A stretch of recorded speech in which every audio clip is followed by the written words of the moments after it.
के सबसे बड़े लोकतांत्रिक बहस के शो देश की बहस में मैं दीपक चौरसिया अपने साथ जुड़ने वाले तमाम मेहमानों का, अपने दर्शकों का और पब्लिक के मंच में जुड़ने वाले साथियों का वंदन करता हूं, अभिनंदन करता हूं, नमस्कार करता हूं। आप जानते हैं देश की बहस इकलौता बहस का शो है जो दर्शकों की राय के आधार पर चलता है। दर्शक ही तय करते हैं कि उन्हें किस मुद्दे पर बहस देखना है और दर्शक ही समय समय पर अपनी राय अपने घरों से देकर बहस की दशा और दिशा को आगे बढ़ाते हैं, उसे नई धार और रफ्तार देते हैं। आज की बहस का मुद्दा स्वाभाविक तौर पर आपने चुना है मोदी और जो बाइडेन की मुलाकात, जो अब से थोड़ी ही देर बाद व्हाइट हाउस में शुरू होने वाली है।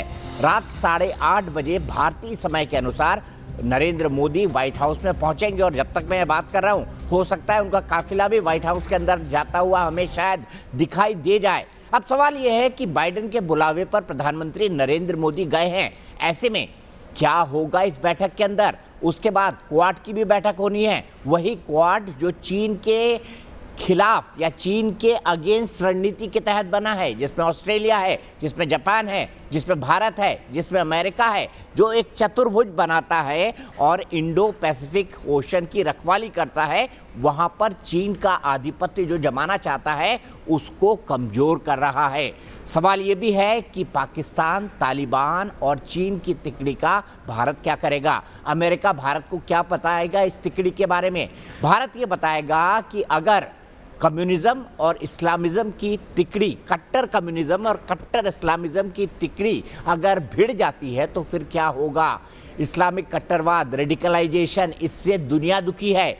इससे पहले भारत कई बार कह चुका है कि इस्लामिक चरमपंथ ही आतंकवाद का सबसे बड़ा कारण है और पूरी दुनिया ने इसे महसूस भी किया है। आज जब अमेरिकी राष्ट्रपति और भारत के प्रधानमंत्री की बैठक होगी तो इस मुद्दे पर भी बात होगी। इसके अलावा कोरोना वैक्सीन, कोरोना महामारी से निपटना, इसके अलावा जलवायु परिवर्तन और साथ ही साथ भारत और अमेरिका के बीच बहुप्रतिष्ठित ट्रेड कैसे आगे बढ़े, इस पर भी बात होना स्वाभाविक है। कल कमला हैरिस से मुलाकात में उन्होंने साफ कर दिया था कि पाकिस्तान ही आतंक का सबसे बड़ा जन्मदाता है। ये हमने नहीं कहा, ये कमला हैरिस ने कहा।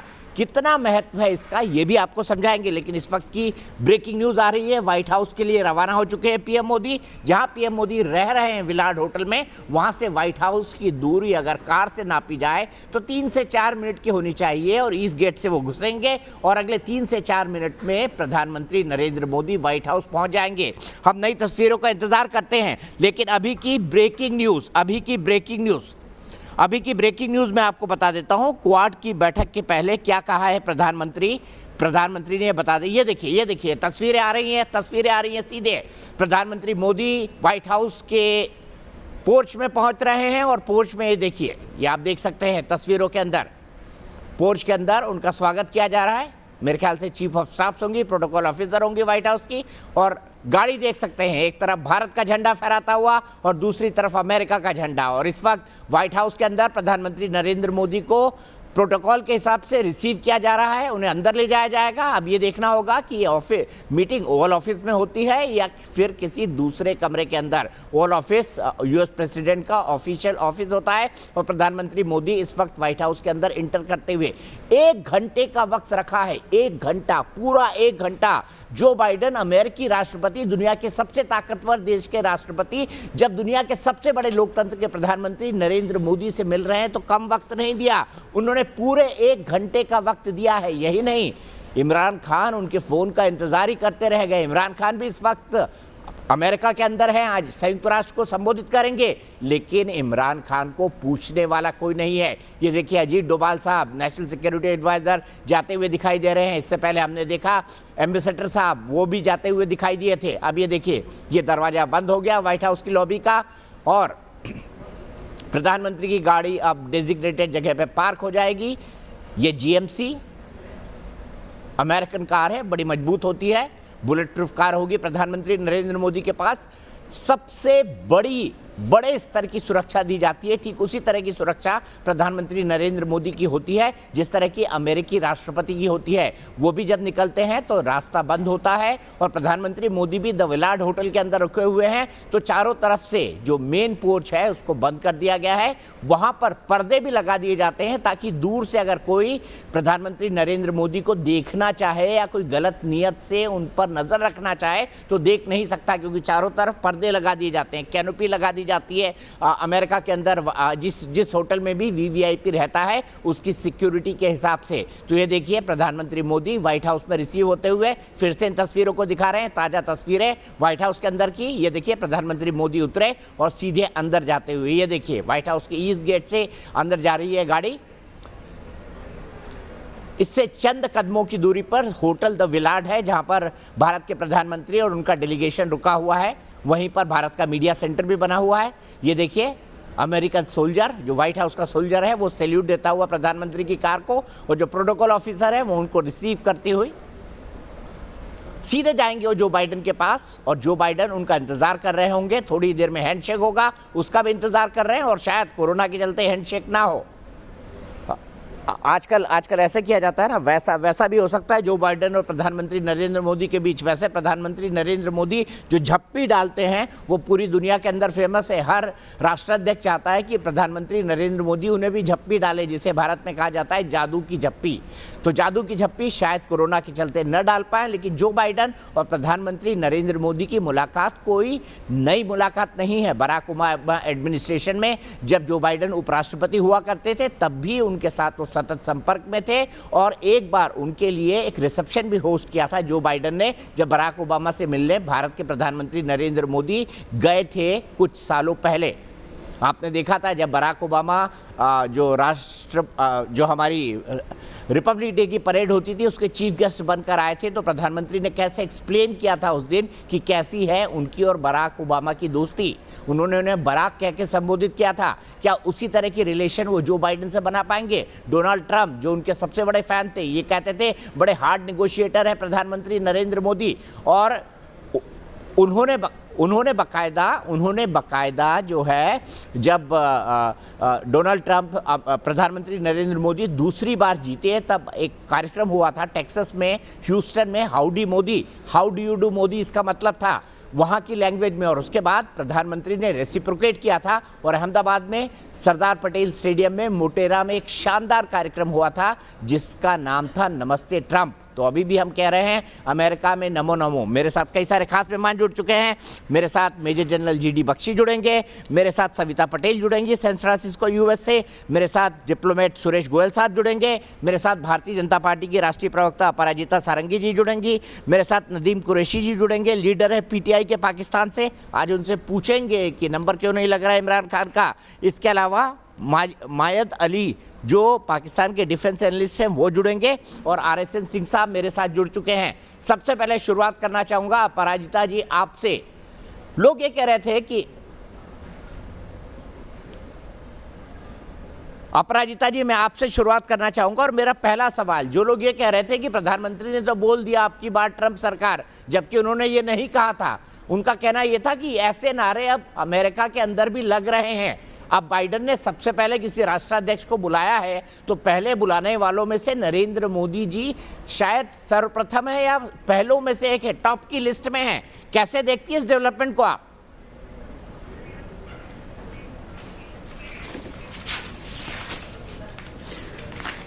आप सबको मेरा नमस्कार। बहुत आनंद की बात है कि हमारे प्रधानमंत्री जी जो बाइडेन साहब के निमंत्रण को पाने के बाद अमेरिका गए हैं।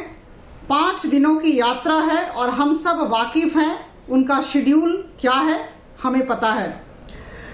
बहुत ही अहम मुद्दों को लेकर बातचीत होने वाली है। आप सबने सुना कमला हैरिस जी से उन्होंने क्या क्या बात की है। हम और यूनाइटेड स्टेट्स, अमेरिका स्वाभाविक बंधु हैं, ऐसा कमला हैरिस ने भी सोचा और हमारे प्रधानमंत्री जी ने भी कहा। बहुत बड़ा यह वक्तव्य है। स्वाभाविक बंधु हैं, हमारे स्वार्थ एक ही हैं, भौगोलिक और राजनीतिक स्वार्थ एक है, और हम समान आदर्श और समान भावनाओं के साथ चलने वाले लोकतंत्र हैं, ये याद रखें। और सबसे बड़ी बात जो आपने कही, सबसे बड़े लोकतंत्र के प्रधानमंत्री और सबसे ताकतवर देश के राष्ट्रपति मिल रहे हैं, बहुत बड़ी बात है।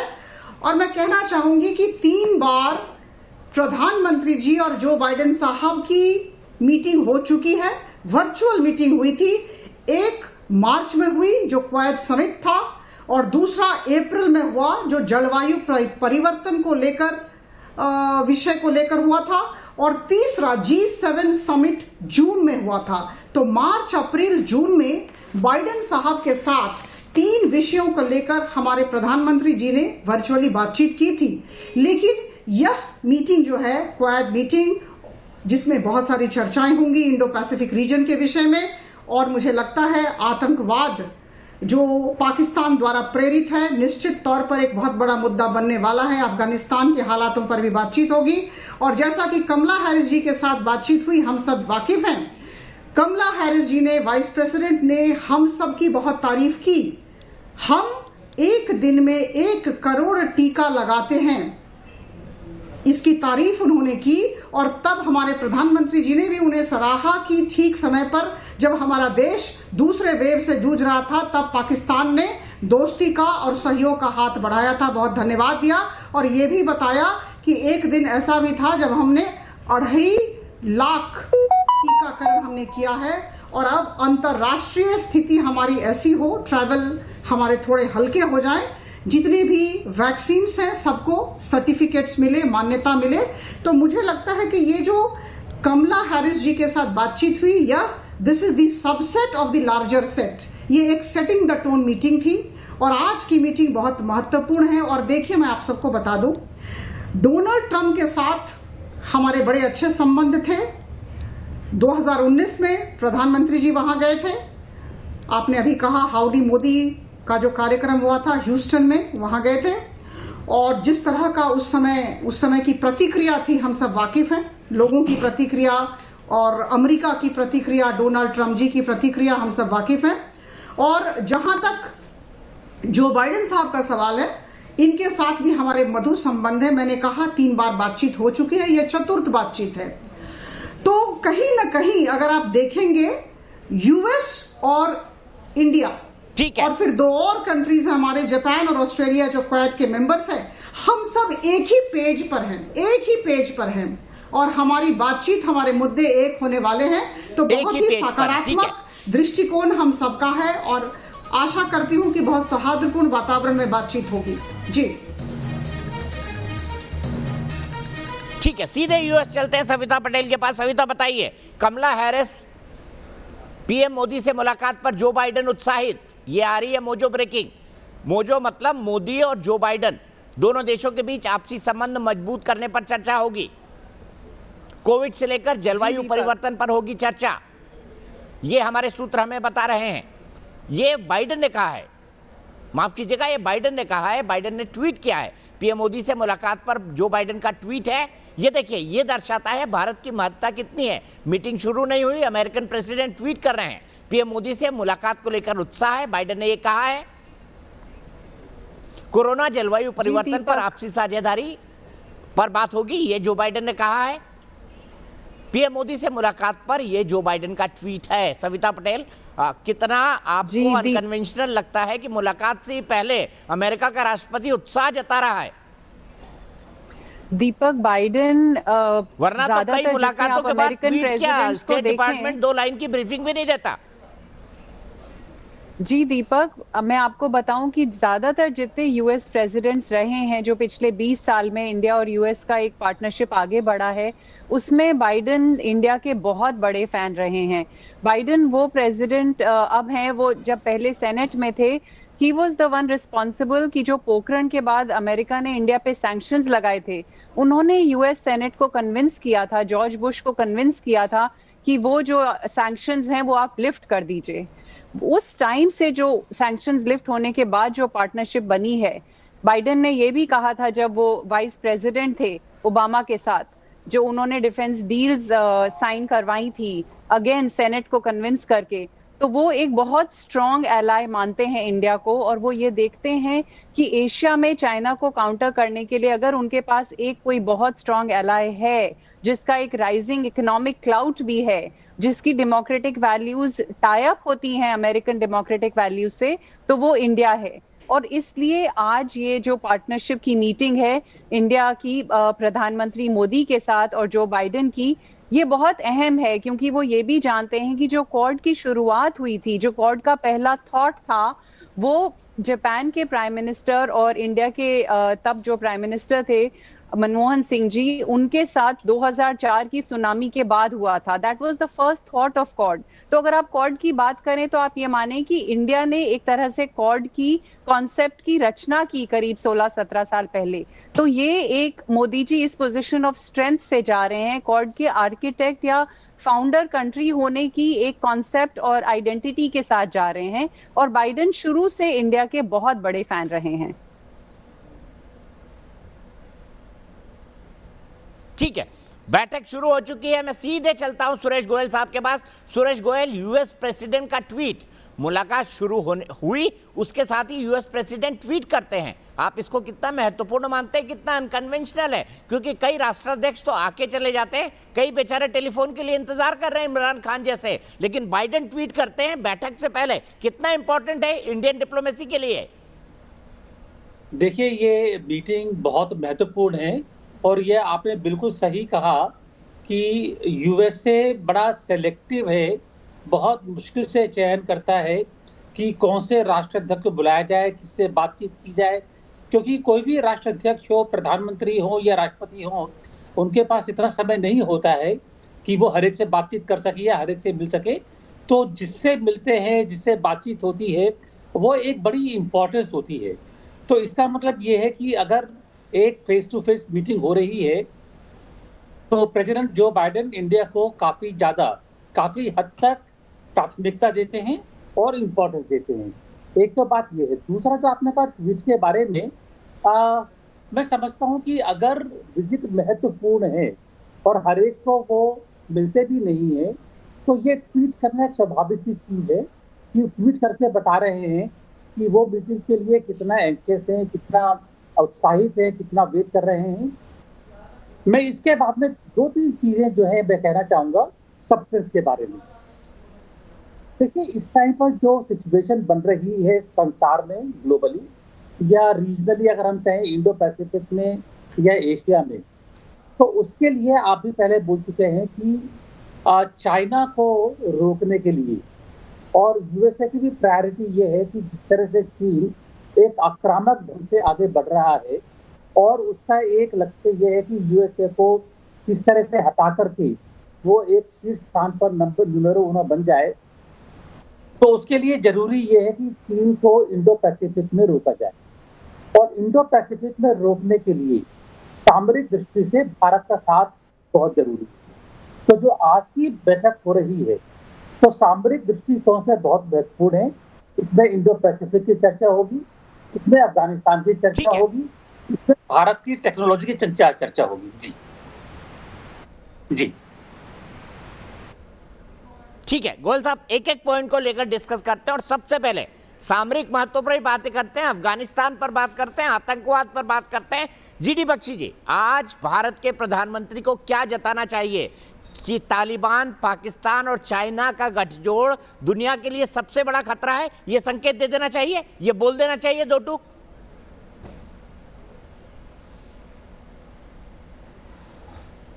साहब, ये तो यथार्थ कटु सत्य है और सबसे ज़्यादा अमेरिका इसको भुगत के आया है। जितनी पाकिस्तान ने कोशिश की है अमेरिका के पीठ में छुरा घोंपने की, वो तो पूरी दुनिया ने देखा है। और जिस तरह से अमेरिका की उम्मीद थी कि पाकिस्तान फैसिलिटेट करेगा एक क्लीन ब्रेक अफ़गानिस्तान से, एक सेफ विड्रॉल अफ़गानिस्तान से, उन्होंने तो हमले पे दर हमले किए।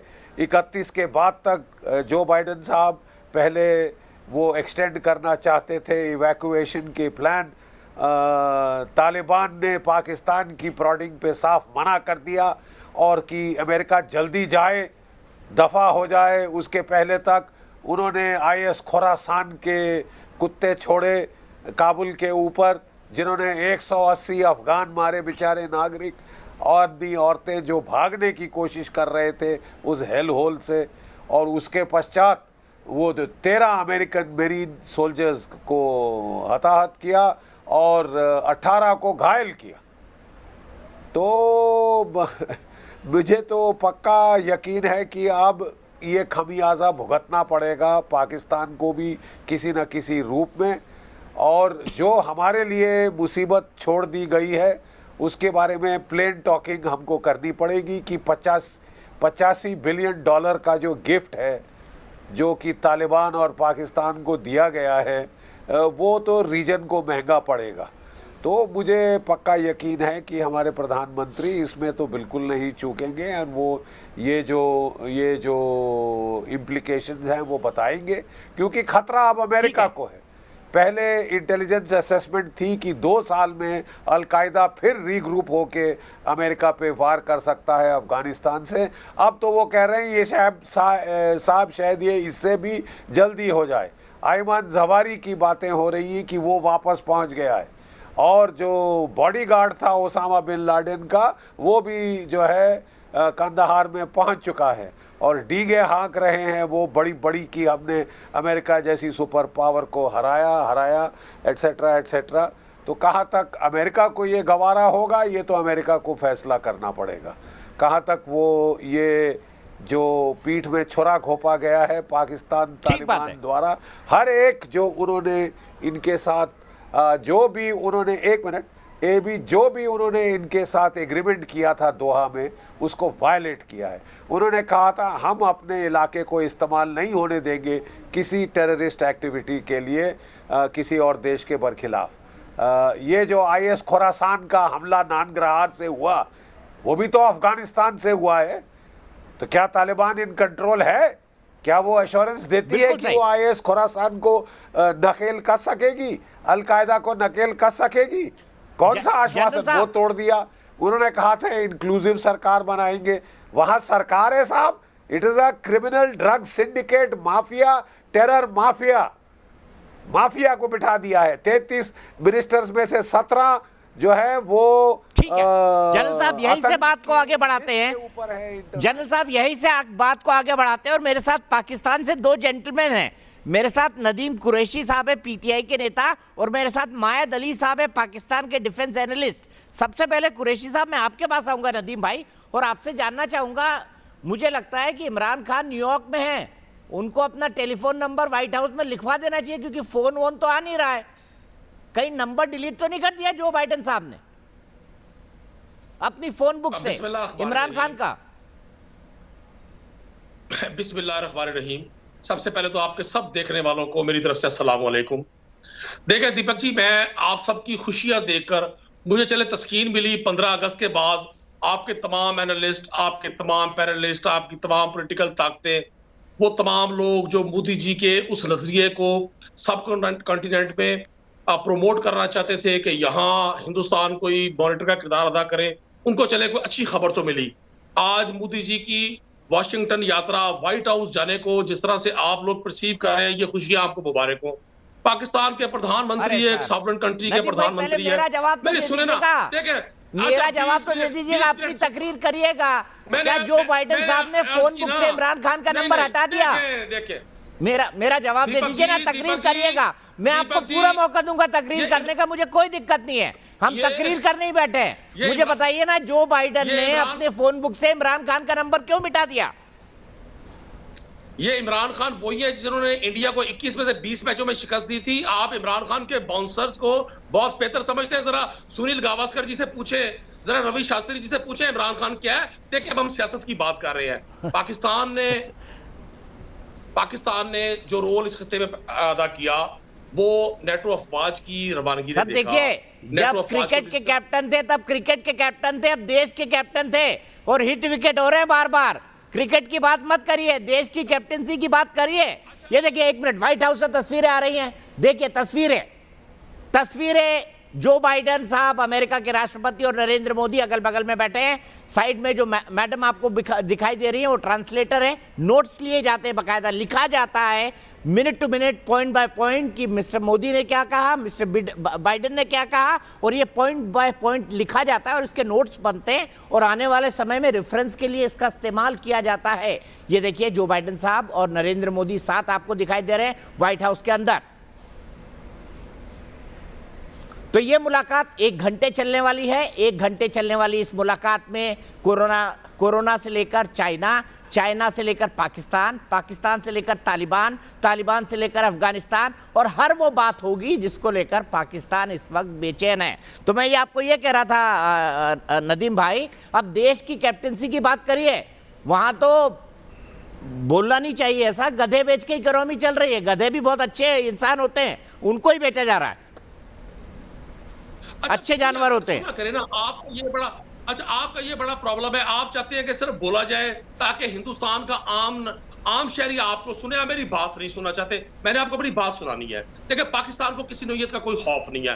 पाकिस्तान का जो इंटरनेशनल वकार बुलंद हुआ वो आपके पिछले 1 महीने के मीडिया टॉक शो देख के लोगों का अंदाजा है। पाकिस्तान में लोग बड़ी पुरसुकून जिंदगी बसर कर रहे हैं। पाकिस्तान एक ग्रोइंग इकोनॉमी है। पाकिस्तान ने पहले भी खित्ते में अमन के लिए काम किया। पाकिस्तान आइंदा भी एक आम अफगानी के लिए, एक आम अफगानी महिला के लिए अपना काम करता रहेगा। हमें आपके सर्टिफिकेट की पहले भी जरूरत नहीं थी, तक होना तो ये चाहिए था कि आज जो बाइडेन जी मोदी जी से अफसोस करते हैं कि आपका भी इतना बड़ा, आपकी भी इतनी बड़ी इन्वेस्टमेंट जाया हुई और हमारी भी इतनी बड़ी इन्वेस्टमेंट जाया हुई। हो सकता है ये इस पर बहस कर रहे हो, चूंकि कागज की इस पर्ची का ना आपको मालूम है ना मुझे मालूम है। मुझे लगता है जो बाइडेन जी मोदी जी से आपकी इन्वेस्टमेंट की लूट, जो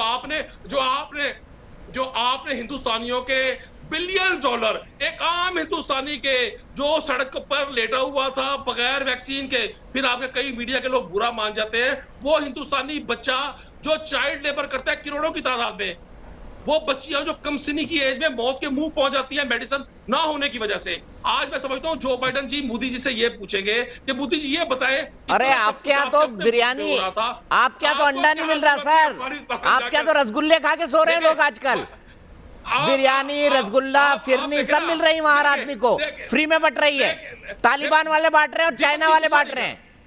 अच्छा दीपक जी गुस्सा नहीं करना, मैं ये समझ रहा हूं आप देखिए आपकी अपना सोचने का जाविया इस पर्ची को देख के, मैं अपना वो बॉस के सामने जैसे एक छोटा सा बच्चा बैठा होता है। मोदी जी जाहिर है आपके प्राइम मिनिस्टर ने आपने रिस्पेक्ट करनी है, आप मेरे प्राइम मिनिस्टर की रिस्पेक्ट करेंगे, मैं भी करूंगा। आप नहीं करेंगे, मैं तो बिल्कुल आजाद हूं, आपसे ज्यादा बेबाक हूं, आपसे ज्यादा मेरी आवाज ऊंची है। मोदी जी ऐसे बैठे जैसे छोटा सा बच्चा किसी मॉनिटर के सामने बैठा हो हिसाब किताब देने के लिए, और जो वो आपकी मुतरजिम है, तर्जुमान है, वो भी बड़ी खामोशी से बैठी हुई है। और इमरान खान शी जिनपिंग के सामने कैसे बैठते बताइए जरा, बताइए ना। वहां पे नमाज पढ़ने देते हैं आपको?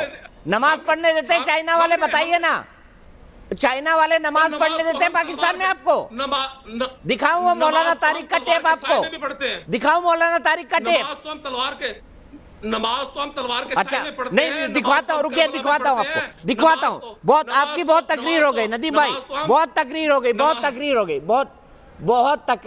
तकरीर हो गई। सीधे अपराजिता सारंगी जी के पास चलता हूं और मैं अपने साथी से रिक्वेस्ट करता हूं कि जरा वो टेप निकाला जाए जहां मौलवी साहब कंप्लेन कर रहे हैं कि चाइना वाले हमको नमाज नहीं पढ़ने देते। सीधे अपराजिता जी के पास चलता हूं। अपराजिता जी जो खुद मॉनिटर और शिष्य की भूमिका में शी जिनपिंग और इमरान खान एक दूसरे को देखते हैं, तो जिसका चश्मा जैसा होता है उसको वैसा ही दिखा देता है। नदीम भाई को भी वैसा ही दिखाई दे रहा है।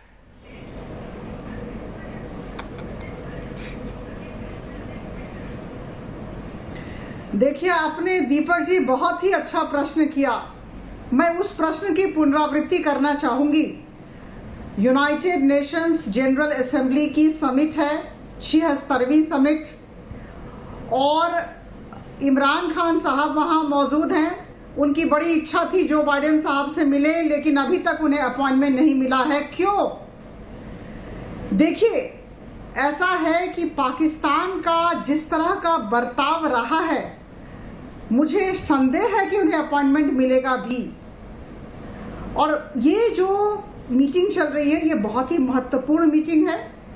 1 घंटे की बातचीत होगी और छोटी बात नहीं है कि आदरणीय प्रधानमंत्री जी को 1 घंटे का वक्त दिया गया, जब पाकिस्तान के प्राइम मिनिस्टर साहब को 5 मिनट का भी वक्त नहीं दिया जा रहा है। ये एक बहुत बड़ा संदेश है जो हम सबको स्वीकारना होगा, अच्छा लगे न अरे लगे। अपराजिता जी, लेकिन सच वक्त सच तो होता तब है। देते हैं जब जो बाइडेन टेलीफोन और करते हैं, बड़ी उनका बात ये टेलीफोन है का जवाब भी कि- नहीं दे रहे हैं, वक्त तो दूर की बात है।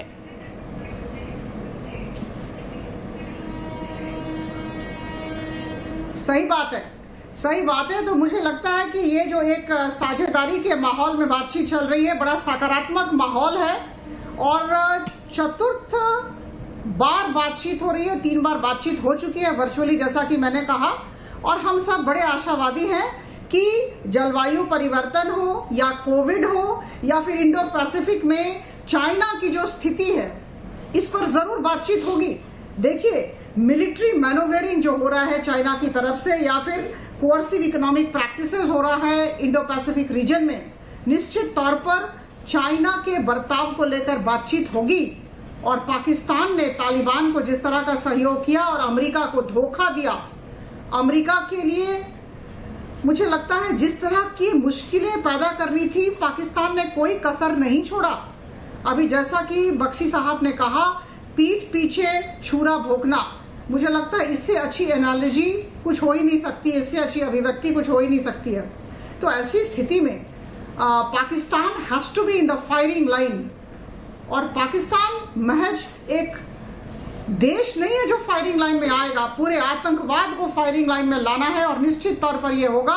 और आगामी दिनों में कोविड के लिए अच्छी स्ट्रैटेजी होगी और वैक्सीनेशन को कैसे अग्राधिकार दिया जाए, सर्वोच्च प्राथमिकता दिया जाए, इसमें कैसे बंधुता आए दोनों देशों में, अन्य और 2 देशों में जापान और ऑस्ट्रेलिया भी है। मुझे लगता है कि बहुत ही सकारात्मक परिवेश में अच्छे परिणाम निकलेंगे। ठीक है, मैं सीधे मायद अली साहब के पास चलता हूं। मायद अली साहब, जो क्वाड बन गया है और जो क्वाड है वो मुझे लगता है कि पाकिस्तान, चाइना और जो तालिबान का गठजोड़ है उस पर सबसे पहले वार करने वाला है। कैसी तैयारी है आपको इस वार को सहने की? जब वार कोई करेगा तब देखेंगे। जब वार करने का मौका था, 20 साल बैठे रहे, लड़ते रहे उन बेचारों से। अभी गधों का जिक्र आप ही ने किया था, उन्होंने गधों पे बैठ के मार मार के भगा दिया इनको। इन्होंने क्या वार करना है बेचारे, जब यहाँ थे तब नहीं कर सके तो अब आपके साथ मिलके क्या कर लेंगे। और इतने 70, 72, 73 साल से आपने क्या कर लिया, छोड़ा करें वारों वरों को, वार करने की बातें ना किया करें। और जब चाइना को ये छेड़ेंगे तब हम देख लेंगे। मुझे मालूम है अमेरिका की क्या औकात है, अफगानियों से तो जीत नहीं सके, जाके चीन से लड़ेंगे। और मैं खैर चीन का मुकदमा यहाँ लड़ने नहीं बैठा हुआ, मैं तो पाकिस्तान की बात करूँगा। पाकिस्तान को कोई बुरी नज़र से देखेगा तो उसको देख लेंगे इंशाल्लाह, और ऐसा देखेंगे कि वो याद करेगा। हमारा कोई ताल्लुक नहीं है, आप जिस तरह बता रहे हैं, आप जिस तरह कह रहे हैं ना, तालिबान का जिक्र हुआ, पाकिस्तान का जिक्र हुआ, ये हुआ, मैं मानता हूँ कि मुरासला आया एक, मगर उन्होंने जो इकट्ठी उनकी प्रेस कॉन्फ्रेंस थी उसमें पाकिस्तान और टेररिज्म का जिक्र नहीं था। आपने डाल लिया, आपका दिल करता है, जब आपका दिल करे आप टेररिज्म या टेररिस्ट स्टेट पाकिस्तान को बना दें, मुझे उससे फ़र्क नहीं पड़ता। मगर मैं ये ज़रूर जानता हूँ कि ये एक इम्पॉर्टेंट मीटिंग है और हम उसको देखेंगे, गौर से देखेंगे कि क्या होता है वहाँ पर। हम इसको इग्नोर नहीं कर सकते इस मीटिंग को। और ये कि क्वाड बन रहा है या ये बन रहा है या वो बन रहा है, बड़ा कुछ आगे भी बना हुआ है, बना लें। यहाँ रह के कुछ नहीं कर सके भाई, उनके घर में रह के कुछ नहीं कर सके, तो अब बाहर क्या करेंगे। ये अपना आप सेव करना चाह रहे हैं। अमेरिका को पता है उसकी औकात अब क्या रह गई है, और वो आपको आइंदा नजर आ जाएगा उसकी औकात क्या है। ठीक है, मैं जनरल बख्शी से कमेंट ले लेता हूं। इस बीच RSN सिंह साहब भी मेरे साथ जुड़ गए, उनका भी स्वागत करता हूं। बख्शी साहब, आप मायद अली की बात से एग्री हैं कि नहीं भाई, अब अमेरिका में कोई वजूद नहीं बचा है और क्वाड वाड कोई काम नहीं करने वाला? देखिए साहब, अमेरिका से बाद में निपटना, पहले बातचीत हो रही थी, इन्होंने एक कमेंट पास किया, तंज पास किया कि पिछले 75 सालों में आपने क्या कर लिया पाकिस्तान का। मैं मयाद अली साहब को बड़ी इज्जत के साथ याद दिलाना चाहता हूँ, इनकी यादाश्त को कुदेरना चाहता हूँ कि मैंने 1971 में भारत की फ़ौज में नौकरी शुरू की थी नवंबर के महीने में। दिसंबर के महीने में हम आप पे चढ़ बैठे थे, जबकि आपने हमको बेवजह छेड़ा, सर ठीक मैं है साहब, 1 मिनट के लिए आपने आपको रोकूंगा 10 माफी के मिनट- साथ। ये वीडियो आ चुका है जो बाइडेन साहब और प्रधानमंत्री नरेंद्र मोदी की मीटिंग का। आप ये देखिए, दोनों के अगल बगल में जो नोट्स लेते हैं वो लोग बैठे हुए हैं, एक तरफ जो बाइडेन साहब की और दूसरी तरफ प्रधानमंत्री नरेंद्र मोदी की। तो ये वीडियो आ चुका है। ये वीडियो अमेरिका के राष्ट्रपति जो बाइडेन साहब और भारत के प्रधानमंत्री नरेंद्र मोदी व्हाइट हाउस में मिलते हुए। जो बाइडेन ने लिखा है कि मैं बहुत उत्साहित हूँ, प्रधानमंत्री मोदी से मुलाकात को लेकर तमाम मुद्दों पर बात होगी, जलवायु परिवर्तन पर बात होगी और कई सारे अन्य मुद्दों का जिक्र उन्होंने किया है। भारत और अमेरिका दोनों एक दूसरे को नेचुरल अलाय, स्वाभाविक सहयोगी मानते हैं। ऐसे में 60 मिनट की ये मीटिंग आने वाले समय में दुनिया की क्या स्ट्रैटेजी होने वाली है, अमेरिका और उसके सहयोगियों की क्या स्ट्रैटेजी होने वाली है, उसके फाइन प्रिंट को डिस्कस करेगी इस नए जियोपॉलिटिकल सिचुएशन में। जनरल बख्शी प्लीज कंटिन्यू करिए। आप बता रहे थे हमने करा क्या पिछले 74 सालों में पाकिस्तान का, ये बताइए प्लीज। तो मयाद अली साहब की यादाश्त को थोड़ा सा झिझोड़ना पड़ेगा। हमने क्या किया? हमने साहब 1971 में आपके मुल्क के 2 टुकड़े किए थे। हमने साहब दुनिया का नक्शा बदला था। एक नया मुल्क जिसका नाम बांग्लादेश है, जिसका जीडीपी आज आपसे ज़्यादा है, वो हमने उसको स्थापित किया था। 14 दिन के अंदर हमारी फौजें 550 किलोमीटर का फासला 3 तरफ से मायाद अली साहब को भी तय दिखाइए। करके आपके तत्कालीन ईस्ट पाकिस्तान की राजधानी ढाका पर झंडा फहरा चुकी थी। 93,000 से ज़्यादा आपके कैदी हमारे सामने हाथ खड़े करके आत्मसमर्पण सरेंडर किया था। Biggest surrender, mass surrender after the second world war. थोड़ा अभी और चाहिए तो साहब मैं और बताऊं? मैं बात कर सकता हूं कुछ? नहीं, मायाद साहब कुछ जोड़ना चाहते हैं, जनरल साहब सुन लेते हैं उनको। मायाद साहब बोलिए, हमने क्या किया था? हमने पाकिस्तान का नक्शा ही बदल दिया, बिल्कुल पूरे घर के बदल डाले। बिल्कुल किया इन्होंने। मुझे बड़ी खुशी है। एक दफ़ा आपके ये प्राइम मिनिस्टर नरेंद्र मोदी ने भी जाके ढाका में ये इतराफ़ किया था कि हमने तोड़ा बांग्लादेश बनाया। पहले तो आप मानते ही नहीं थे। मुझे बड़ी खुशी है कि इंटरनेशनल फोरम पे बैठ के मान रहे हैं कि भारत इस काम में जुटा रहता है कि किस तरीके से आसपास के लोगों को तोड़ा जाए, उनके मुल्कों को खराब किया जाए, वहां पर जो हुआ सार्वजनिक तौर पे हुआ। आपकी फौज के सरेंडर का वीडियो अभी भी मौजूद है, मैं दिखा सकता हूं आपको। वो मान रहे हैं। आप बात तो सुन ले। आपके फौज का सरेंडर का वीडियो सार्वजनिक तौर पर मौजूद है, यूट्यूब पर चले जाइए। अरे हम तो पहले दिन से मानते हैं, मुक्ति वाहिनी के समर्थक थे। मायाद अली साहब कहाँ हिस्ट्री पढ़ी है आपने? कहाँ पर हिस्ट्री पढ़ी है बताइए ना। ओ भाई मेरे सामने हुआ था सारा कुछ, हिस्ट्री पढ़ने की जरूरत नहीं है। मैं वहां पूरा देख बैठा हूँ ये सारा कुछ। मैं तो कह रहा हूँ शुक्र है मान गए आप लोग कि आप दूसरे देशों को तोड़ते हैं। आपने श्रीलंका में भी कोशिश की, आपने श्रीलंका में भी कोशिश की, आप बाकी भी कोशिश करते हैं। सब तो तंग है आपसे, इर्द गिर्द जितने हैं सब तंग है आपसे। यही तो कहता हूँ, सीडी बख्शी साहब की मेहरबानी है, वो मान गए हैं। आप करके दिखाना। आपसे तो सब खुश है ना, हम न्यूक्लियर स्टेट, मिठाइयाँ बांट रहे पाकिस्तान के नाम की पूरी दुनिया में लोग। और ये जिनसे आप खुश हो रहे हैं ना, ये जिनको मिलके इन्होंने जो हमारे साथ 70 साल किए, अफगानिस्तान में AK-47 बांट रहे हैं बस। अफगानिस्तान में AK-47, किसी और देश में रॉकेट लॉन्चर, किसी और देश में AK-57, किसी और देश में टैंक, ये सब पाकिस्तान के नाम पे बट रहे हैं। आप बात सुने ना, उनके पास बेशुमार 47। अच्छा ठीक है, सिंह साहब क्या RSN सिंह साहब के पास चलते हैं।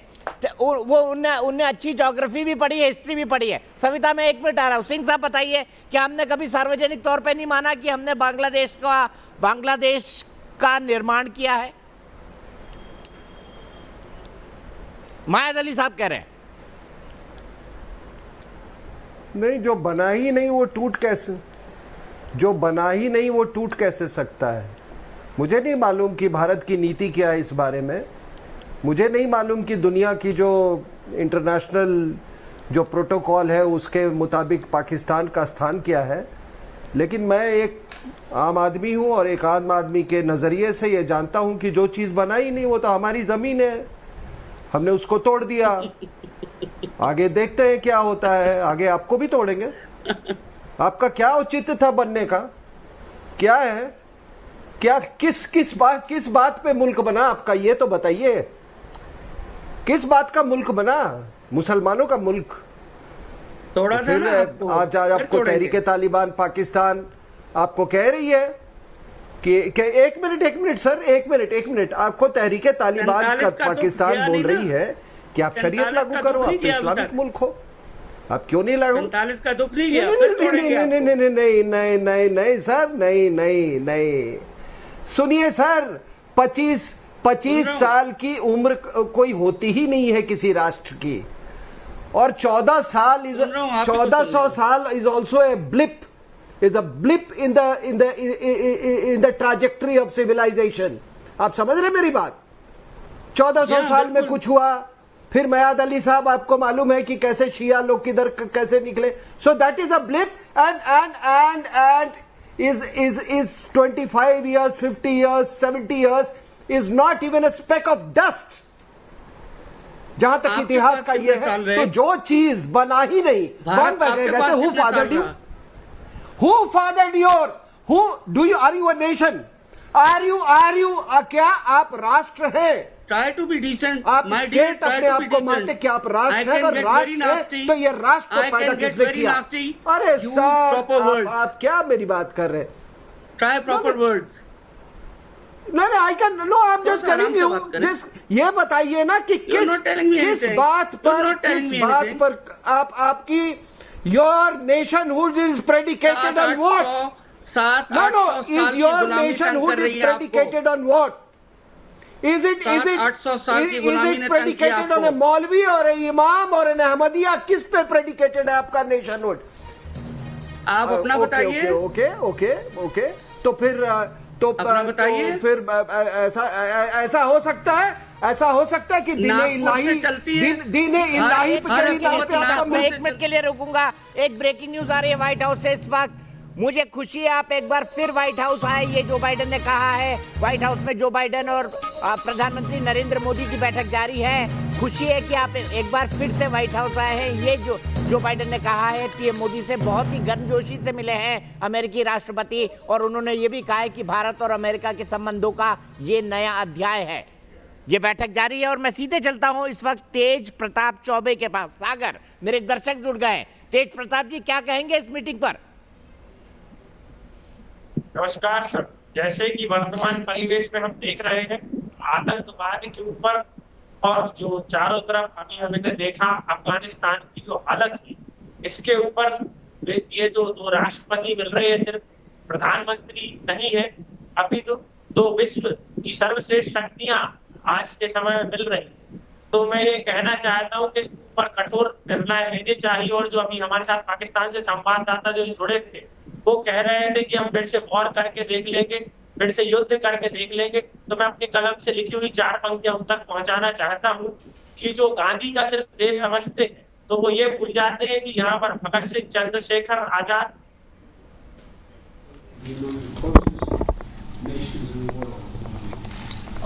ठीक है, बहुत बहुत शुक्रिया तेज आपका।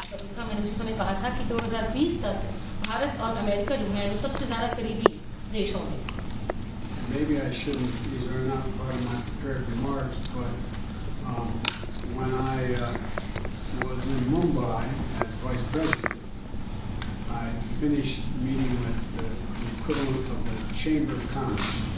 ये मैंने अपनी शुरुआती पत्र में लिखा तो नहीं था, लेकिन फिर भी बताना चाहता हूँ कि जब मैं मुंबई में था वाइस प्रेसिडेंट के तौर पर, तो मैं उस समय चेंबर के अध्यक्ष से मिला था।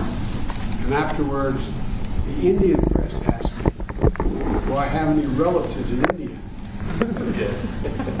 और उसके बाद भारत की प्रेस के लोगों ने मुझसे पूछा कि क्या मेरे कोई अपने प्रियजन, मेरे कोई रिश्तेदार भारत में हैं?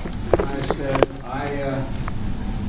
I'm not sure, but when I was elected as a 29-year-old kid in 1972, before I was sworn in, I got a letter from a person named Biden, last name, in Mumbai, from Mumbai. तो मैंने कहा कि मुझे मालूम नहीं, लेकिन जब मैं 29 साल का था और 1972 की बात है। उस समय जब मेरी समय पर मेरी जब कदम उठानी थी, उस समय मुझे किसी व्यक्ति ने खत भेजा था, उसका उन्होंने कहा कि मेरा नाम भी आखिरी नाम बाइडेन है, वो भारत से थे। And I said, but I never was able to follow up. उनको मैं फिर बाद में ढूंढ नहीं पाया। Next morning, I had a press conference going away, and the Indian press said, someone spoke up, you have 5 Bidens in India. और अगले दिन जब प्रेस कॉन्फ्रेंस हुई तो इंडियन प्रेस ने मुझे बताया कि आपके यहाँ पर 5 लोग हैं जो उनका आखिरी नाम बाइडेन है। And although we never admitted it jokingly, that I found out that there was a Captain George Biden who was a captain of the East Indian Tea Company. और मजाक नहीं, मैंने कहा कि हाँ एक जॉर्ज बाइडेन थे जो कि इंडियन टी कंपनी में कैप्टन थे। That's hard for an Irish to admit. ये थोड़ा मुश्किल होता है किसी भी आयरिश व्यक्ति के लिए मानना। It shouldn't be so casual. I hope you understand the humor. And the end result was that he apparently stayed and married an Indian woman. And I've never been able to track it down. So the whole purpose of this meeting is to help me figure out. तो मैं थोड़ा ना time में कह रहा हूँ कि उन्होंने कहा कि उन्होंने किसी भारतीय मूल की महिला से शादी की थी और उसको वो नहीं पाया था, तो मुझे आशा है कि एक ना एक दिन हम उसका पता लगाएंगे। But all kidding aside, I think that the relationship between India and the United States, the largest democracies in the world, is destined to be stronger, closer, and tighter, and I think it can benefit the whole world. और लेकिन दूसरी भी मैं ये कहूँगा कि भारत और America के बीच में जो संबंध हैं, हम दोनों सबसे बड़े लोकतंत्र हैं पूरे विश्व में, इन्हें और ज़्यादा मजबूत होना है और ज़्यादा करीब होना है और एक दूसरे के साथ रहना है।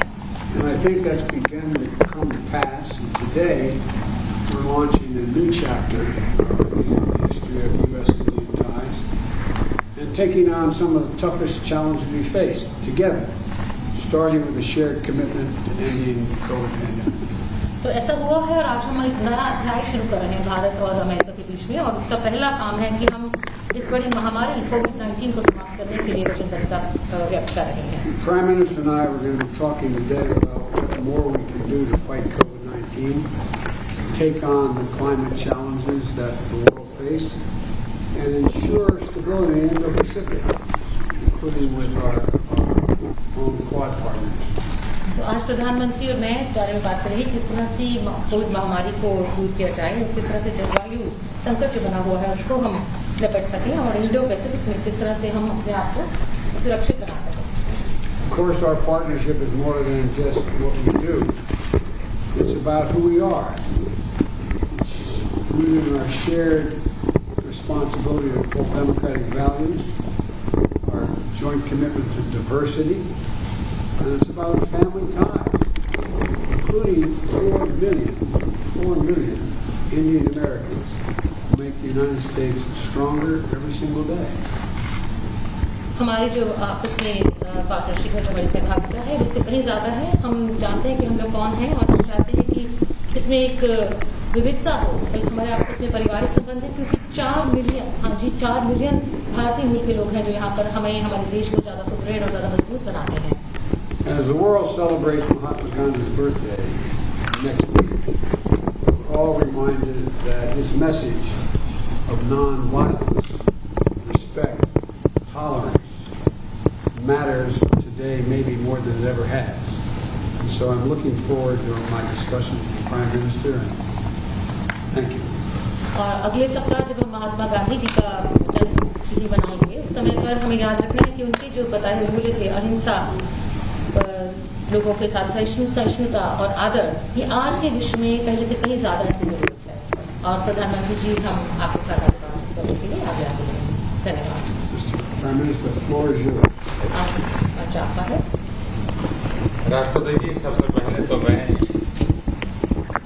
मैत्रीपूर्ण और गर्मजोशी भरा हम सबका भारतीय डेलीगेशन का स्वागत करने के लिए मैं आपका हृदय से बहुत बहुत आभार व्यक्त करता हूँ।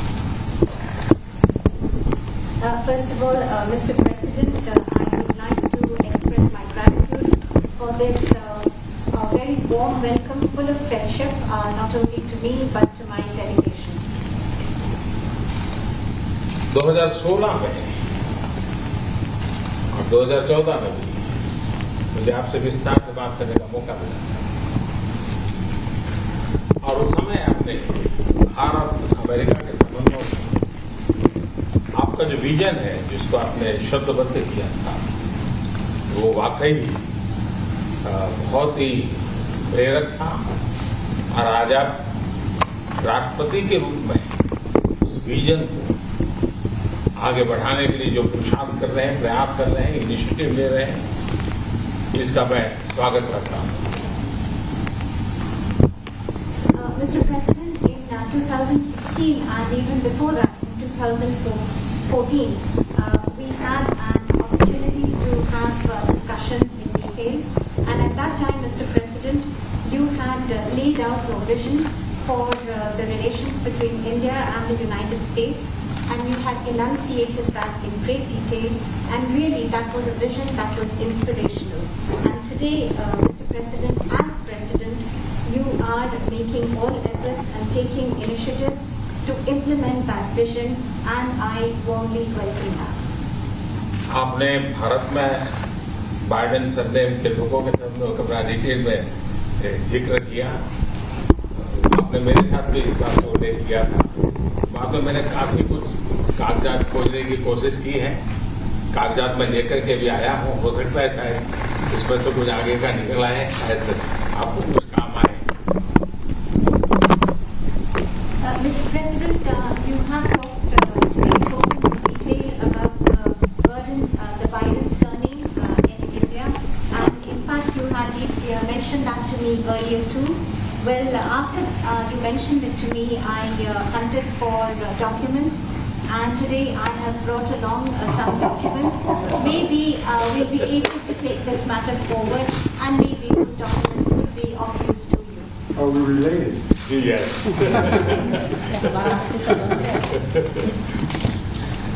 एक्सेलेंसी, मैं आज की हमारी ये बायोलेटरल समिट, लेकिन मैं देख रहा हूं कि ये दशक 21वीं शताब्दी के तीसरे दशक का ये पहला वर्ष, मैं पूरे दशक की तरफ देख रहा हूं कि आपके नेतृत्व में जो बीज हम बोएंगे, इस पूरा दशक हमारी दृष्टि से बहुत ही भारत और अमेरिका के संबंध में, विश्व के लोकतांत्रिक देशों के लिए एक बहुत ही ट्रांसफॉर्मेटिव ये कालखंड रहेगा, ऐसा मेरा विश्वास है।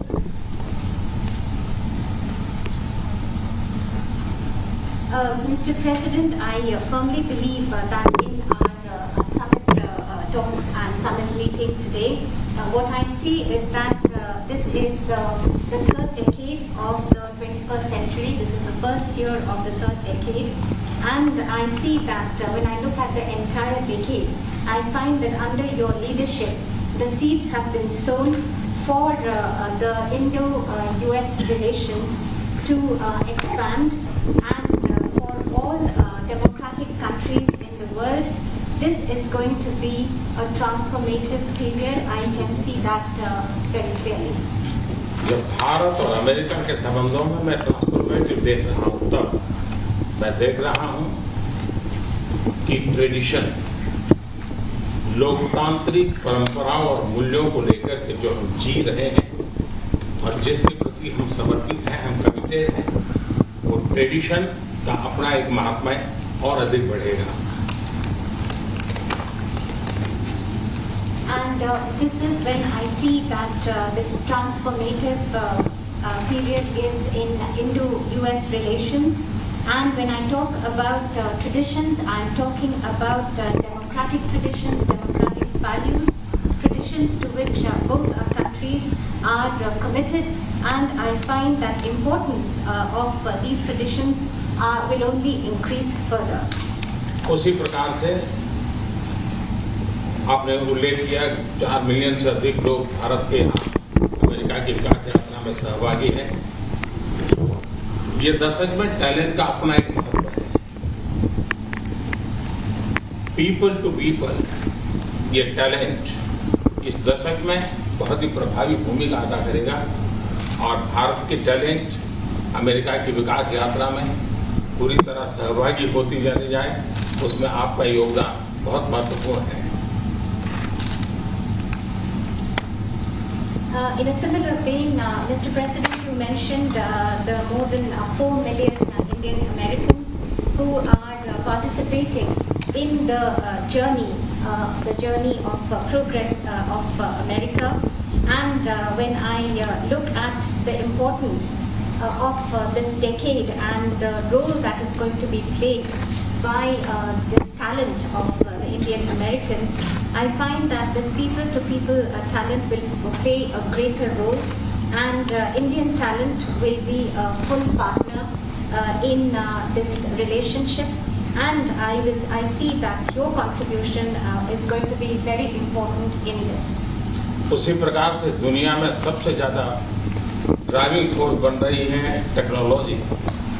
इस दशक में भारत और अमेरिका के रिश्तों में टेक्नोलॉजी, और वो भी पूरी मानवता के लिए उपयोगी हो, उस दिशा में हमारी टैलेंट टेक्नोलॉजी के माध्यम से बहुत बड़ी सेवा कर सकती है और एक बड़ा अवसर हमें उपलब्ध होगा।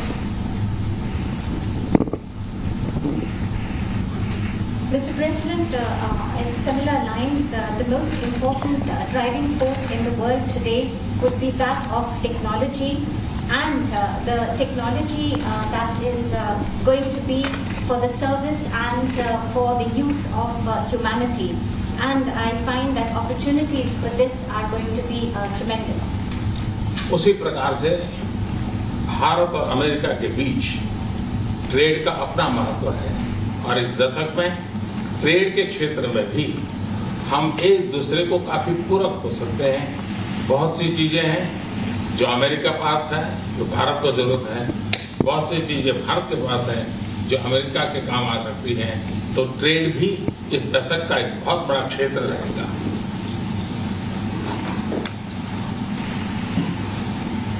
Similarly, Mr. President, between India and the United States, trade will continue to assume importance, and we find that the trade between our two countries are actually complementary. There are things that you have and there are things that we have, and then we in fact complement each other. And I find that in the area of trade during this decade, that is also going to be tremendously important. Mister president, आपने अभी 2 अक्टूबर महात्मा गांधी की जन्म जयंती का उल्लेख किया। Mahatma Gandhi trusteeship की बात करते थे। ये दशक उस ट्रस्टीशिप के लिए भी बहुत महत्वपूर्ण है। महात्मा गांधी हमेशा इस बात की वकालत करते थे कि प्लेनेट के हम ट्रस्टी हैं, और हमने हमारी आने वाली पीढ़ियों को एक ट्रस्टी के रूप में ये प्लेनेट को हमने सुपुर्द करना होगा। और ये ट्रस्टीशिप की भावना भी भारत और अमेरिका के बीच के संबंधों में एक बहुत अहमियत रखेगा, और महात्मा गांधी के आदर्शों की पूर्ति के लिए ट्रस्टीशिप का सिद्धांत जो प्लेनेट के लिए हर नागरिक की जिम्मेवारी विश्व के लिए बनती जा रही है।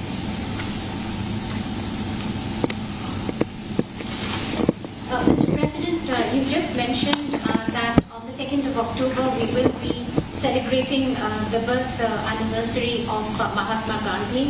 And Mahatma Gandhi always used to talk about the principle of trusteeship of the planet.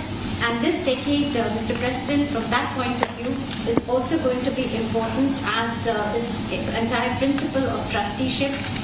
It means that the planet that we have to bequeath it to the following generations. And this sentiment of trusteeship is going to assume more and more importance globally, but also between the relations between India and the United States. And it is these ideals that Mahatma Gandhi espoused, where he talked about trusteeship of the planet, and where the responsibility of global citizens is only going to go up. और राष्ट्रपति जी जैसे कि विषयों का आपने उल्लेख किया, ये सारे विषय बहुत महत्वपूर्ण है, भारत के लिए भी महत्वपूर्ण है। और आपने पदभार संभालने के बाद चाहे कोविड हो, क्लाइमेट हो या क्वाड हो, हर एक में एक बहुत ही यूनिक इनिशिएटिव लिया है। और मैं समझता हूँ ये यूनिवर्सिटी, ये जो आपका इनिशिएटिव है, आने वाले दिनों में बहुत बड़ा प्रभाव पैदा करेगा। और मुझे विश्वास है कि आज की हमारी बातचीत में भी इन सारे विषयों को हम विस्तार से विचार विमर्श करके हम कैसे साथ कर सकते हैं, हम एक दूसरे के लिए भी और दोनों मिलकर दुनिया के लिए भी क्या कुछ पॉजिटिव कर सकते हैं। मुझे विश्वास है कि आपके नेतृत्व में आज की चर्चा बहुत सार्थक रहेगी। Mr. President, you mentioned very important issues, and after assuming charge as President of the United States, you have taken very unique initiatives, whether that be COVID-19, climate change, or even Quad. And in the days after that, after taking this initiative, you have made and deployed great efforts to bring them to implement your vision. And also today we have this opportunity to discuss all these issues in great detail. How and after our discussions, we will look towards how we can work further together, not only for our respective countries, but for the entire world, how we can take positive action. And I am I'm absolutely convinced that under your leadership, whatever we do, it will be extremely relevant for the entire world. राष्ट्रपति जी, मैं फिर से एक बार आपका बहुत बहुत धन्यवाद करता हूँ इस गर्मजोशी भरे स्वागत के लिए। Once again, Mr. President, let me thank you profusely for this very warm welcome. Mr. President, when will vaccine deliveries under the Quad initiative start?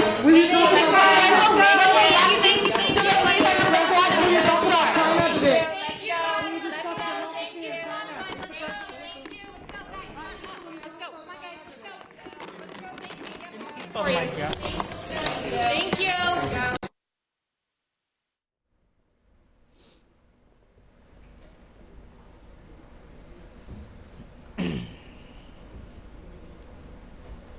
सबसे दिलचस्प बात, मजाकिया लहजे में जो बाइडेन ने क्या कहा, सबसे मजाकिया बात जो बाइडेन ने कही वो मैं आपको बता दूं। उसके बाद गंभीर बातों पर हम बात करेंगे। बाइडेन ने मजाकिया अंदाज में पीएम मोदी से कहा, मुझे बताया गया है कि बाइडेन सरनेम के लोग भारत में भी रहते हैं, उन्हें ढूंढकर मुझे मिलाया जाए। तो ये जब कोई राष्ट्राध्यक्ष इस तरह की बातें करता है, वो भी ओवल ऑफिस के अंदर, वो भी अमेरिका का राष्ट्रपति, वो भी नया नया चुना हुआ राष्ट्रपति, वो भी इस जियोपॉलिटिकल सिचुएशन के बीच में, तो वो एक पर्सनल बॉन्डिंग करना चाहता है नरेंद्र मोदी के साथ। अभी तक मोदी जी जो है पर्सनल बॉन्डिंग लोगों के साथ बनाने के लिए मशहूर थे। आज उन्होंने कहा कि 2014 और 16 में आपसे लंबी बात करने का मौका मिला। जो बाइडेन ने भी कहा कि मैं आपको लंबे वक्त से जानता हूं, मैं आपको जानता हूं बहुत लंबे वक्त से। जो बाइडेन ने कहा, दोनों ने कमिटमेंट को दोहराया। दोनों का कमिटमेंट ये है कि भारत और अमेरिका की दोस्ती आगे बढ़ेगी। दोनों का कमिटमेंट ये है कि दोनों एक ही तरह के मूल्यों को शेयर करते हैं, और वो है लोकतांत्रिक मूल्य। अमेरिका दुनिया का सबसे पुराना लोकतंत्र है और भारत दुनिया का सबसे बड़ा लोकतंत्र। और मेरे ख्याल से भारत की यही खूबी है, भारत की यही खूबी है कि इतना बड़ा, इतना विशाल देश होने के बावजूद, 140 करोड़ लोगों का देश होने के बावजूद, यहाँ पर इतने सारे राज्य, इतने सारे केंद्र शासित प्रदेश होने के बावजूद, धुर राजनीतिक विरोधी होने के बावजूद भी जब सरकारें वोट से बदलती हैं तो सरकारें नई बनती हैं और बदलती भी हैं। ऐसा नहीं होता हमारा कि मिलिट्री टैंक चढ़ जाते हैं और मिलिट्री टैंक जो हैं वो एकाएक जाकर राष्ट्रपति भवन और संसद भवन या फिर प्रधानमंत्री कार्यालय पर कब्जा कर लेते हैं। हमारे पड़ोसी देशों में ऐसी कई बातें, ऐसे कई इंस्टेंसेस हमने देखे होंगे। मेरे ख्याल से जो शेयर्ड वैल्यू है भारत और अमेरिका की, वो है सिविल राइट्स, सिविल लिबर्टी, साथ ही साथ डेमोक्रेसी, साथ ही साथ टेक्नोलॉजी। क्योंकि प्रधानमंत्री ने यहाँ पर टेक्नोलॉजी का भी जिक्र किया। प्रधानमंत्री ने कहा कि हम जो टेक्नोलॉजी बना रहे हैं, ये देखिए, ये प्रधानमंत्री मोदी की तस्वीर, विजिटर्स बुक में सिग्नेचर कर रहे होंगे प्रधानमंत्री मोदी, जहां तक मैं समझ सकता हूं। ये व्हाइट हाउस का विजिटर्स बुक है, जहां पर जो भी आता है विजिटर के तौर पर वो सिग्नेचर करता है। देखिए, प्रधानमंत्री नरेंद्र मोदी विजिटर्स बुक पर सिग्नेचर करते हुए, जो प्रोटोकॉल से जुड़ी हुई व्हाइट हाउस की महिला ऑफिसर हैं, वो प्रधानमंत्री मोदी को लेकर आई। और यहाँ पर व्हाइट हाउस के बारे में प्रधानमंत्री मोदी चाहते तो कुछ लिख सकते हैं, वरना उन्होंने विजिटर्स बुक पर सिग्नेचर किया और उसके बाद वो जो बाइडेन से मिलने के लिए आगे चले गए ओवल ऑफिस के अंदर। ओवल ऑफिस के अंदर ये मुलाकात चल रही है। ये देखिए, हैंडशेक। मेरे लिए बहुत खुशी की बात है कि फिर से एक बार आपसे मिलने का मौका मिला। Indeed, it's a matter of real great happiness for me that I once again had an ये opportunity देखिए, to meet. नमस्कार, और उसके बाद हैंडशेक भी हुआ है। कहाँ गया भाई क्लोज पिक्चर हाथों का? ये देखिए, दोनों ने एक दूसरे के हाथ कई सेकंड तक पकड़े रखे हैं।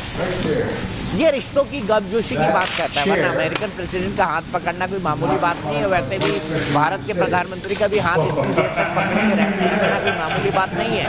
तो ये दिखाता है कि रिश्तों में गर्मजोशी है, लोग फॉर्मल से इनफॉर्मल होना चाहते हैं। ये देखिए आप, प्रधानमंत्री के पीठ पर हाथ रख के इनफॉर्मली प्रेसिडेंट जो बाइडन हंसते हुए उनको उनकी चेयर पर बिठा रहे हैं। ये देखिए फायरप्लेस के पास ओवल ऑफिस में, ये देखिए, ये अब जादू की झप्पी होगी कि नहीं हुई, लेकिन जादू की झप्पी जैसा कुछ था। दोनों ने एक दूसरे को हाथों से पकड़ा और उसके बाद अब दोनों अपनी अपनी कुर्सी पर बैठ गए हैं। और यहीं पर उन्होंने वो ओपनिंग स्टेटमेंट दिया। दरअसल जब दो बड़े हेड ऑफ द स्टेट्स मिलते हैं तो प्रेस के लिए ओपनिंग स्टेटमेंट देते हैं। वही ओपनिंग स्टेटमेंट जो बाइडन ने दिया और वही ओपनिंग स्टेटमेंट प्रधानमंत्री मोदी ने दिया। जो बाइडन ने क्या क्या कहा मैं आपको बताता हूँ। उन्होंने कहा कि मैं पीएम मोदी को काफ़ी वक्त से जानता हूँ। उन्होंने ये भी जिक्र किया कि उपराष्ट्रपति कमला हैरिस की माँ भारत से आती हैं। कल प्रधानमंत्री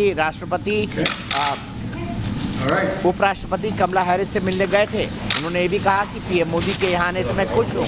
आपका एक बार फिर से व्हाइट हाउस में स्वागत करता हूँ। मैं आपको बहुत पहले से जानता हूँ, ये भी उन्होंने कहा। पीएम मोदी ने बदले में कहा कि मैं आपके प्रयासों का स्वागत करता हूँ। ये पीएम ने कहा शांति सहनशीलता के मूल्यों की आज बेहद ज़रूरत है। ये जो बाइडन ने कहा शांति सहनशीलता और के मूल्यों की आज बेहद ज़रूरत है। आपने देखा प्रधानमंत्री मोदी जी ने शांति और सहनशीलता की जब बात करी तब महात्मा गांधी, मोहनदास करमचंद गांधी का उल्लेख किया, फादर ऑफ द नेशन का।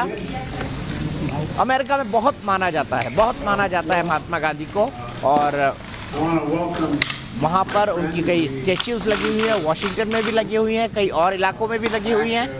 और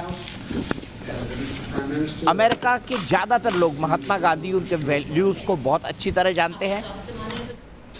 प्रधानमंत्री मोदी ने ये भी कहा कि मुझे बुलावे के लिए मैं राष्ट्रपति बाइडेन का बहुत बहुत आभारी हूँ। भारत यूएसए के रिश्तों का आपसी विजन बहुत प्रेरक है, ये पीएम मोदी ने कहा। एक बार फिर से तस्वीरें हम आपको दिखा रहे हैं। विजिटर्स बुक पर सिग्नेचर कर रहे हैं प्रधानमंत्री मोदी ने कहा मुझे और मेरे प्रतिनिधि मंडल के गर्मजोशी से स्वागत के लिए मैं आपको धन्यवाद देता हूं। ये प्रधानमंत्री मोदी ने जो बाइडेन से कहा, अमेरिकी राष्ट्रपति से। इससे पहले हमें चर्चा करने का अवसर मिला था और उस समय आपने भारत अमेरिकी द्विपक्षीय संबंधों की दृष्टिकोण रखा था। आज आप भारत अमेरिकी संबंधों के लिए अपने विजन को लागू करने के लिए पहल कर रहे हैं, ये प्रधानमंत्री मोदी ने कहा। एक बार फिर से चलते हैं अपने पैनल पर। मेरे साथ कई सारे खास मेहमान जुड़े हुए हैं। मेरे साथ अपराजिता सारंगी जी जुड़ी हुई हैं, मेरे साथ मेजर जनरल जीडी बख्शी हैं, मेरे साथ डिप्लोमेट सुरेश गोयल जी हैं, मेरे साथ अपराजिता सारंगी जी हैं, मेरे साथ नदीम कुरैशी साहब हैं पाकिस्तान से, पीटीआई के लीडर, मेरे साथ मयाद अली साहब हैं पाकिस्तान के डिफेंस एनालिस्ट, और मेरे साथ जाने माने रक्षा विशेषज्ञ RSN सिंह साहब हैं। सबसे पहले अपराजिता जी के पास जाऊं उससे पहले मैं पाकिस्तानी दोस्तों को बता दूं कि मेरे दोस्त, ये मॉनिटर और क्लास टीचर का संबंध नहीं था। आपने देखा क्या गर्मजोशी थी, आपने देखा किस तरह से दोनों एक दूसरे का हाथ पकड़कर कई मिनटों तक खड़े रहे। ये जताता है कि कितनी इनफॉर्मेलिटी थी दोनों के बीच बातचीत में। और इस इनफॉर्मेलिटी को बाइडेन साहब का ये कहना कि मेरे सरनेम के लोग हिंदुस्तान में भी मिलते हैं, ज़रा ढूंढिए, ज़रा बुलाइए, मुझे मिलवाइए। सुरेश गोयल साहब, अगर डिप्लोमेसी के अंदर जिसको हम कहते हैं कि जब अनकन्वेंशनल चीज़ें आ जाती हैं, जब मजाक का लहजा आ जाता है, जब हंसी मजाक आ जाती है, इनफॉर्मल बातें आ जाती हैं, वो आप क्या मानते हैं ये नेक्स्ट लेवल है कि इसमें बहुत कुछ औपचारिक नहीं है, इसमें अनौपचारिक बातें भी हैं? देखिए, ऐसा है कि इस तरह की जब अनौपचारिक की बातें होती है कि बाइडेन ग्राम के और भी आदमी हैं इंडिया में, उनसे मिलना चाहते हैं, जब इस तरह की बातें होती हैं तो जाहिर है कि एक तरह से जो गर्मजोशी होती है आप हमेशा जो है दो आदमियों के बीच में फॉर्मल बातें नहीं कर सकते हैं। अगर दोस्ती का हाथ बढ़ाना होता है तो दोस्ती के लिए हंसी मजाक भी होता है, अनौपचारिक बातें भी होती हैं, थोड़ा सा हंसी ठट्ठा होता है, सब होता है। तो जो बाइडेन साहब ने इस मीटिंग में जिस तरह से बात जो करी है, मैं एक चीज और कहना चाहूंगा, आपने नोटिस नहीं किया कि जब वो वेलकम कर रहे थे प्रधानमंत्री मोदी को, उन्होंने अपना हाथ उनके चारों तरफ रखा। वो एक्चुअली प्रधानमंत्री की जो आदत है कि जब भी मिलते हैं गर्मजोशी से हर एक को एक बेयर हग देते हैं, तो वो उसका कह रहे थे कि आज आप हमको बेयर हग नहीं देंगे क्या? लेकिन प्रधानमंत्री मोदी क्योंकि पहली मुलाकात से तो शायद पीछे हट गए उससे, लेकिन वो कह रहे थे कि हम आप एक दूसरे को हक करते हैं। चलिए, ये एक बड़ी गर्मजोशी की बात है और इससे बातचीत का माहौल जो सेट होता है उससे एक बहुत अच्छा माहौल बन जाएगा। ये तो मैं समझता हूँ कि बहुत ज्यादा नहीं होता है, काफी कम लोगों के साथ में इस तरह का अनौपचारिक और गर्मजोशी का माहौल बनता है। जी बिल्कुल, बहुत कम लोगों के साथ में, वो भी दुनिया के सबसे ताकतवर मुल्क के राष्ट्रपति के साथ भारत यानी दुनिया के सबसे बड़े लोकतंत्र के मुखिया यानी प्रधानमंत्री नरेंद्र मोदी मिल रहे हैं। सीधे यूएस चलता हूं सविता पटेल के पास। सविता, इस गर्मजोशी की उम्मीद थी? मुझे तो लगा कि ये थोड़ा ज्यादा है। मुझे ऐसी उम्मीद नहीं थी क्योंकि कोविड प्रोटोकॉल की वजह से। पर्सनालिटीज को देखते हुए जरूर उम्मीद थी क्योंकि बाइडेन एक बहुत ही पर्सनेबल, बहुत अफेक्शनेट तरह के आदमी हैं। इसीलिए जादू की जप्पी भी नहीं लगी, वरना वो भी लग जाती। लेकिन जादू था, जादू देखने को था दीपक। और जादू में मैं आपको बता दूं कि इंडियन अमेरिकन की भी बात हुई, गांधी जी की बात हुई। आपको याद होगा कि जो बाइडेन के मेन स्पीच राइटर हैं वो भी इंडियन हैं, उनकी जो वाइस प्रेसिडेंट हैं उसमें भी कुछ इंडियननेस है उनके बैकग्राउंड में। और जब नासा की जब एक लॉन्च हुआ था रिसेंटली, तो बाइडेन ने अगेन सिमिलर जोक, जैसे आज उन्होंने एक जोक किया बाइडेन सरनेम को लेके, तब भी उन्होंने कहा था कि इंडियन अमेरिकन तो अमेरिका को पूरा टेक ओवर कर रहे हैं। तो उनको इंडियंस के लिए, गांधी जी के लिए और एक ये रिलेशनशिप जो है और इंडियन अमेरिकन सबके लिए एक काफी रिस्पेक्ट है। और जहां तक पाकिस्तान की बात है, कुछ लोग पैनल पे कह रहे थे कि अमेरिका पिछड़ चुका है, अफगानिस्तान में क्या करेगा। तो मैं ये बता दूं कि $80 बिलियन अमेरिका ने 70 साल में पाकिस्तान को दिए हैं, जिसमें से 70% उनकी आर्मी को जाते हैं, गए हैं। उस 2 साल से जो वो डॉलर्स मिलने कम हुए हैं, तब पाकिस्तान ने चाइना का रुख किया है। पाकिस्तान की इकोनॉमी, पाकिस्तान की आर्मी बिना यूएस डॉलर्स के चल ही नहीं सकती। तो यूएस को बोलना कि हाँ वो पिछड़ गए, वो हार गए, वो एक एक तरह से आपके एक बड़े पार्टनर या अन्नदाता को डिसरिस्पेक्ट करने वाली बात है। लेकिन मोदी के साथ जरूर जादू था दीपक।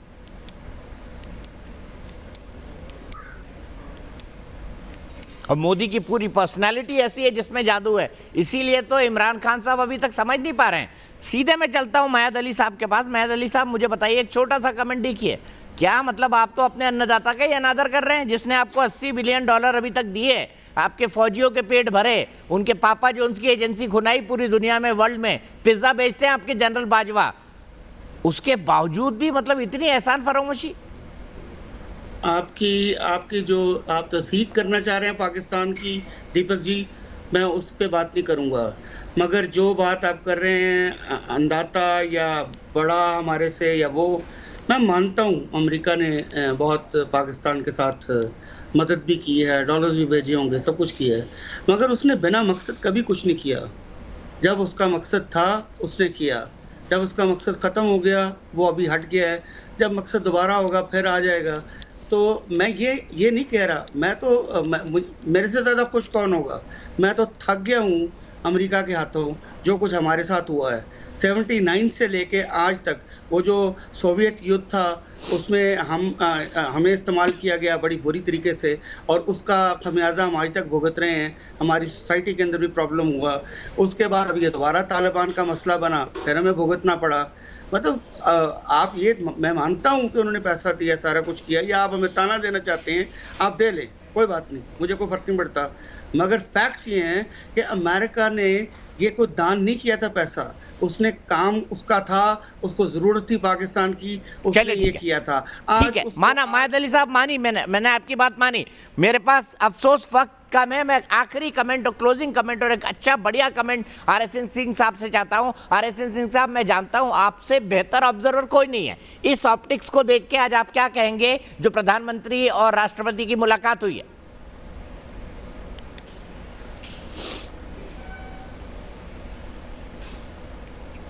देखिए, मैं मोदी साहब की जो स्टाइल है डिप्लोमेसी की, मैं हमेशा इसका बहुत कायल रहा हूँ।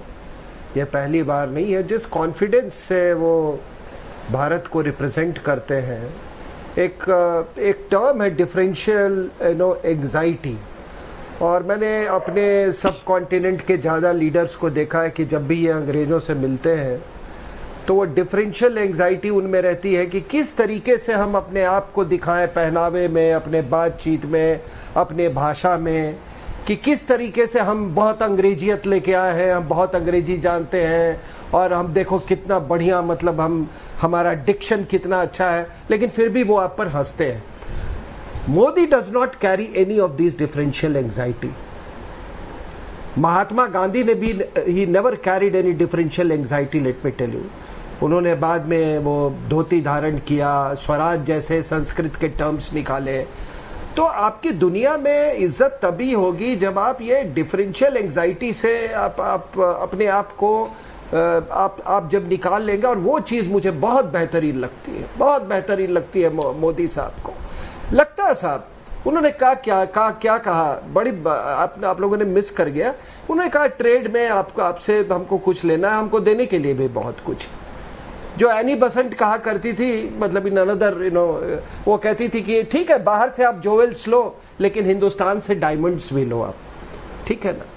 दूसरी बात उन्होंने मुझे सबसे अच्छी लगी मोदी साहब की, कि वो जिस तरह से आंखों में आंखें डाल के बात करते हैं, जो उनका बॉडी लैंग्वेज होता है। अब मैं किसी की तुलना नहीं करना चाहता हूँ, मैं दर्शकों पे आपको तुलना छोड़ देता हूँ। पहले का बॉडी लैंग्वेज देख लीजिए और अभी का बॉडी लैंग्वेज देख लीजिए। दूसरी बात, एक ये बॉडी लैंग्वेज से साफ जाहिर होता है कि सुनिए साहब, अगर आपको मेरी ज़रूरत है, अगर हमको आपकी ज़रूरत है, तो उससे ज़्यादा आपको हमारी ज़रूरत है। और एक और बात बता दूं कि अमेरिका के संदर्भ में जियो स्ट्रैटेजी प्रेसिडेंट्स के साथ नहीं बदलते।